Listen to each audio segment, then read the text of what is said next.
Entrevista da semana. Nosso convidado de hoje é o Dr. Ricardo Rodil, economista, um homem com uma vasta experiência internacional, consultor e auditor, entre outras atividades internacionais, e também é mediador da Câmara Brasil-Líbano. É um prazer tê-lo conosco. Prazer é meu de voltar a ter contato com o SINPI. Muito obrigado. Nos fale um pouquinho da sua visão da economia brasileira.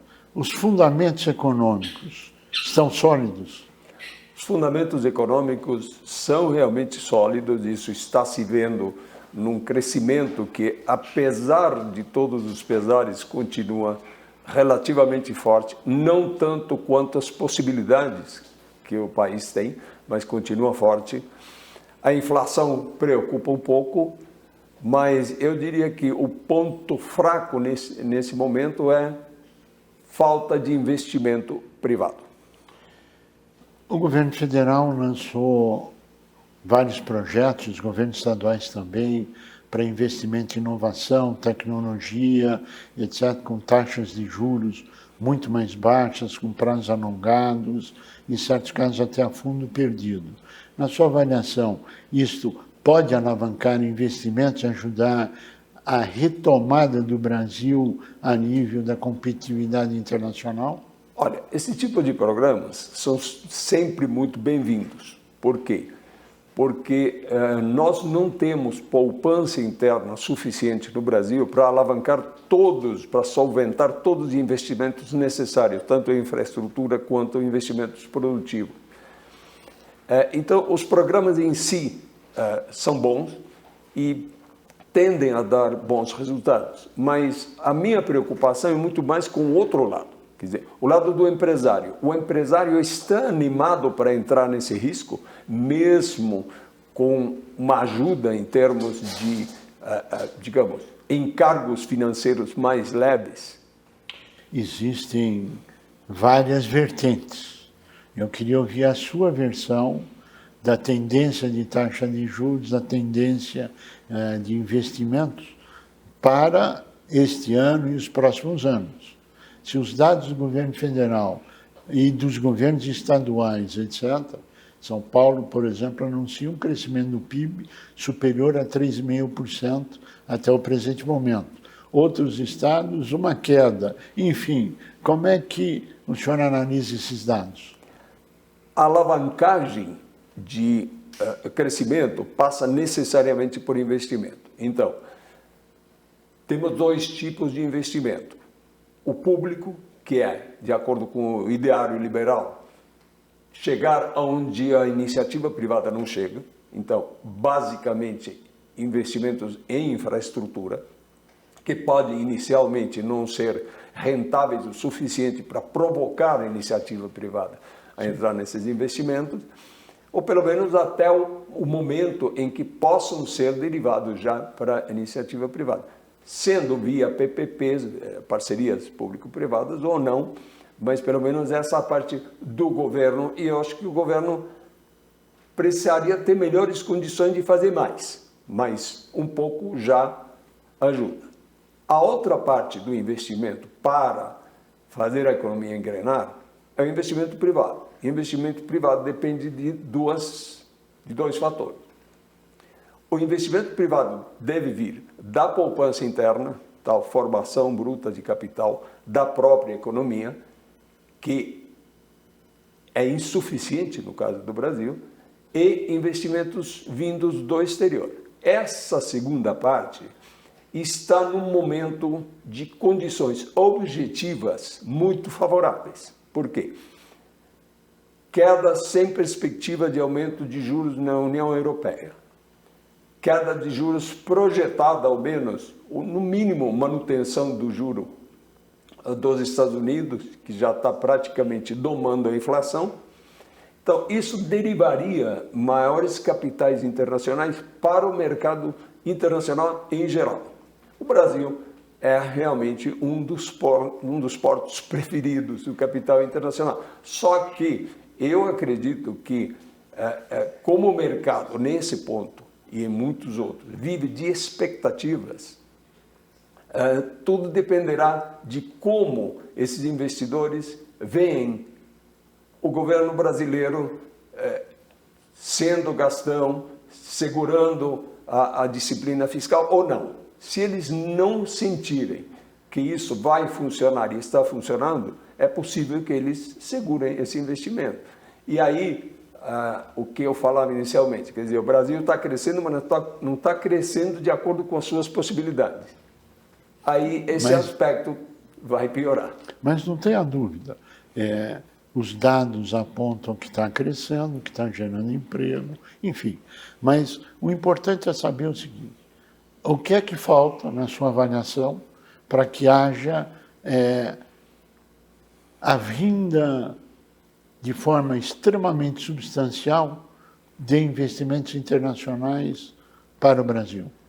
Vou partir de uma analogia. Os testes de laboratório de novas vacinas, remédios, etc., começam pelos camundongos. Sim. Os economistas não temos camundongos. Então, o mercado vai se mover de acordo com a expectativa, de acordo com o que ele enxergar que poderá acontecer. Sim. Isso já é uma coisa que vem do Adam Smith. O Adam Smith, o pai da economia, não era economista, era filósofo. Ele formulou as suas teorias com base em observação da realidade. E esse é o ponto, quer dizer, o investidor vai fazer a mesma coisa, vai observar a realidade. Quando ele sentir que a realidade não poderá ser aquela que lhe proporciona o retorno para o capital que ele esperaria, ele segura. E se, com algum surto inflacionário no curtíssimo prazo, aqui, tivermos ainda um ajuste da Selic para cima, e, portanto, o encarecimento do crédito, isso tem dois resultados imediatos. O primeiro, o crédito fica mais caro, o investidor que precisaria de crédito para investir não vai tomar esse crédito, e, de outro lado, o investidor vai estar muito mais confortável para colocar esse dinheiro numa renda fixa, sentar sem risco, ou quase sem risco, ou muito menos risco do que numa empresa, e ter um rendimento superior. Então, esse é o cenário que temos pela frente. E, voltando, a economia vive de expectativas. Tão importante quanto ser honesto é parecer honesto. Quer dizer, tem que dar a sinalização de que está trilhando o caminho correto, mas também tem que ter medidas efetivas para controlar o déficit fiscal e, consequentemente, em paralelo à inflação. Mas a grande indagação é investimento. Quando nós estamos falando de alguém que precisa ir ao banco para pegar dinheiro para fazer um investimento, nós não estamos falando necessariamente de um investidor. Teoricamente, o investidor é aquele que tem o funding próprio para colocar numa atividade. E a grande indagação é, os grandes fundos internacionais, que têm bilhões ou trilhões de dólares na sua administração, o que é que falta para eles realmente investirem de uma forma muito mais intensa, apesar de que vários estados do Brasil e o próprio governo federal têm tido uma avalanche, ou pelo menos promessas de grandes corporações de investimentos bilionários. Sim. Os fundos internacionais obedecem a uma dinâmica um pouco diferente, apesar de que eles também estão de olho nessas mesmas expectativas. Portanto, eles podem segurar um pouco ou avançar um pouco. Mas os fundos internacionais têm muito mais um horizonte de, no mínimo, médio prazo. Sim, médio e longo prazo, médio claro. e longo prazo. Claro. O mínimo que eles estão pensando, 5 anos. Sim. Então, aí, eu acho que não importam muito os Trumps, os Haddads, certo? Porque a economia do Brasil, sendo como eu tenho convicção, uma economia com fundamentos sólidos, é uma economia que em algum momento vai deslanchar e vai melhorar. continuo achando que, por décadas, não tivemos o crescimento que o potencial do Brasil mereceria ter, ou poderia ter tido, e que isso deve ainda permanecer por um tempo, essa mesma situação de crescimento não totalmente em linha com as possibilidades.